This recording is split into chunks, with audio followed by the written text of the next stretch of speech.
Com 20 anos, Carlos da Fé tinha sido fuzileiro naval, isso é, da banda dos fuzileiros navais, e depois de dar baixa, formou o conjunto Fuzinove, que o levou aos Estados Unidos e ao Caribe, tocando em um navio. Na volta, gravou um compacto na Philips, na onda do soul.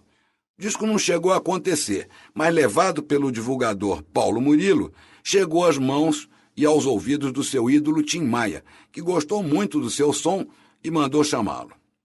A primeira visão que Da Fé teve de Tim foi assustadora. O homem estava hospedado num hotel do Lido, ponto de putas em Copacabana, e o recebeu completamente nu, felizmente debaixo de um cobertor com Janete. Ofereceu um uísque e disse que ficasse à vontade. Estava contratado. No dia seguinte, Da Fé já estava torrando bauretes e tocando entre as feras da Seroma, as músicas e as caninas. Assim que chegou a Seroma, viu Tim mandar o caseiro comprar 3 quilos de filé, 1 e 1. Mas, Tim, não é a mesma coisa? Ousou perguntar o caseiro. Ô, meu irmão, obedece quem tem juízo. É 1 pra mim, 1 pros cachorros e 1 pra banda. Mais do que músicos e amigos, Paulinho Guitarra e Da Fé se tornariam cambonos do Tim, servindo como os devotos aos pais de santo. Compravam comida e bebida, buscavam levados, faziam companhia quando ele precisava, o ajudavam em tudo. Os outros músicos sentiam um pouco de ciúme, mas não tinham a paciência dos dois para enfrentar o turbulento estilo de vida maia. A caminho do programa de televisão Almoço com as Estrelas, de Ayrton e Lolita Rodrigues, em São Paulo, Da Fé, Paulinho e Luiz Carlos tomaram um ácido, se perderam e acabaram chegando quando o programa já tinha acabado. Tim estava bufando, feroz. Olha aqui, ô seus putos, eu não vou falar nada agora, porque vocês estão muito sensíveis. Mas amanhã vai ser foda, vou esculhambar geral. Mas depois esqueceu. Tim não queria mais saber de ácido. Andava com um vidrinho de mescalina orgânica que não tinha anfetamina e não dava a ligação do ácido, só viagenzinhas suaves e coloridas. O novo disco, que como nos 3 anteriores se chamava Tim Maia e tinha um close dele na capa, caiu como uma bomba nas rádios, lojas e festas. Outra bomba foi a saída de Tim Maia da Polydor, xingando e batendo porta, atraído pela proposta da RCA Victor de gravar um álbum duplo, naturalmente com um levado irrecusável. Rompido com a Polydor, só mantinha contato para divulgação do disco, mas com Réu Confesso e Gostava Tanto de Você, estourando nas rádios e nas paradas, isso não era sua prioridade. Só pensava em seu álbum duplo. Tim e a banda tomaram posse do estúdio da RCA, na Rua Barata Ribeiro, Copacabana, nos fundos de uma galeria escura, entre cabeleireiros vagabundos, fábricas de bolsas e de biquínis e uma academia de halterofilismo. Os técnicos da gravação tremeram com a notícia da chegada de Tim Maia. O diretor artístico recebeu-o na porta como um rei e apresentou-o em todos os departamentos. Estavam abertos os trabalhos do seu sonhado álbum duplo. Tim estava cheio de músicas novas, dele e dos amigos, quase todas ainda sem letra. Repertório até para mais de 2 discos, mas continuava compondo, aproveitando a maré de inspiração e o convívio com músicos tão brilhantes e criativos. Além dos intermináveis ensaios, nas horas vagas, Tim visitava amigos músicos, como Rubão Sabino. Junto com Tibério Gaspar, Rubão tinha alugado uma casinha no Recreio dos Bandeirantes, numa área lindíssima com praias selvagens e ainda mais deserta e remota do que a Barra da Tijuca. Com Paulinho Guitarra e Da Fé em seu chevette branco, Tim o visitava frequentemente, gostava da solidão do recreio e da companhia dos donos da casa.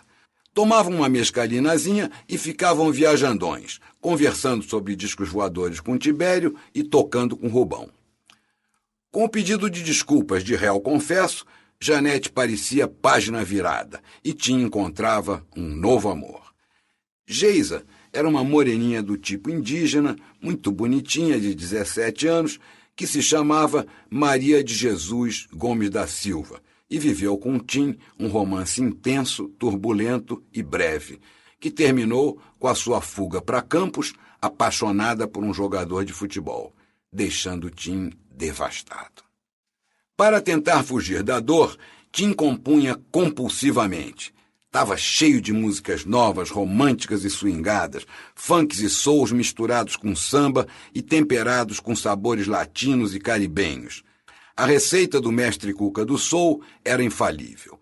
A direção artística e o departamento de vendas da RCA estavam em chamas com as primeiras notícias das gravações. Gravaram várias bases, com Tim tocando violão e fazendo a voz-guia de músicas que só tinham melodias ou pedaços de letra, ou apenas frases desconexas só para marcar a cadência. Só uma delas, o Reggae Soul, que beleza, estava com letra quase pronto. Outras ótimas eram 2 samba souls na sequência vitoriosa de Réu Confesso e Gostava Tanto de Você. Um soul latino de Fábio chamado Adiós San Juan de Puerto Rico e um espetacular funk soul jazzístico de 12 minutos, ficava ali entre George Clinton, James Brown e Stevie Wonder, temperado com sintetizador Moog, órgão Hammond e clavinet. Uma das favoritas dos músicos era uma balada soul feita para Geisa, entre Barry White e Marvin Gaye, com um lindo arranjo de cordas e metais e que seria um certeiro hit romântico. No final das gravações, como se tocada pela música em um milagre de amor, sua amada Geisa voltava para os seus braços. Mas grávida de 6 meses do craque de futebol, que era casado e a abandonara. Mas Tim ficou tão feliz com a volta de Geisa que não só a perdoou, como foi muito atencioso e carinhoso durante a gravidez. E quando o garoto nasceu, foi chamado de Márcio Leonardo, homônimo do compositor de A Festa do Santo Reis. Tim estava aos pés de Geisa. A velha chama voltava a acender e a incendiá-lo de paixão. Geisa ainda estava amamentando quando engravidou de Tim. Era o seu grande sonho. Se com Léo, que nem seu filho era, ele tinha se descoberto tão afetuoso e paternal, com o nascimento de seu herdeiro, sangue do seu sangue, sua felicidade seria completa. No final de julho, quase todas as bases já estavam gravadas, cada uma melhor do que a outra. Faltavam só as letras, mas isso não era problema para Tim. Qualquer letra serviria, desde que as sonoridades e cadências tivessem ali na métrica certa. O assunto e o estilo eram secundários. Bastava que as letras soassem bem. Tomou uma mescalina e foi visitar Tibério no recreio.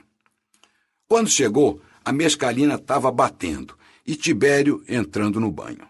Sozinho na sala, Tim folheou um livro sobre a mesa e achou tudo muito interessante. Quando Tibério saiu do banho, Tim quis saber mais detalhes e teve muitos. O pai do letrista, um matemático respeitado, escrevera as orelhas do livro. Era papo muito sério. Tim voltou para casa com um livro que mudaria a sua vida. E a de Paulinho Guitarra também. 2 dias depois, ele foi chamado por Tim, que precisava lhe falar coisas importantes. Importantíssimas. Logo que entrou, Paulinho se surpreendeu ao encontrar Tim compenetrado na leitura de um livro, uma cena jamais vista antes. Aparentemente careta, o que também era espantoso, recebeu o amigo calorosamente. Queria dividir com ele uma grande descoberta. Finalmente tinha a resposta para tudo. Quem somos, de onde viemos, para onde vamos.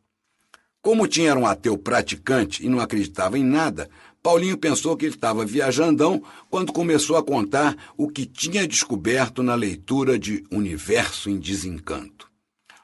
Nós somos originários de um planeta distante e perfeito. Estamos na Terra exilados. Aqui nós vivemos na animalidade, sujos e magnetizados, sofrendo nesse vale de lágrimas. A única salvação é a imunização racional, que se conquista lendo o livro e seguindo seus ensinamentos. Só assim podemos nos purificar e ser resgatados pelos discos voadores de volta para o nosso planeta de origem, o racional superior. Paulinho estava viajandão e adorou a parte dos discos voadores, mas Tim estava careta e falava sério, como os que dizem que encontraram Jesus.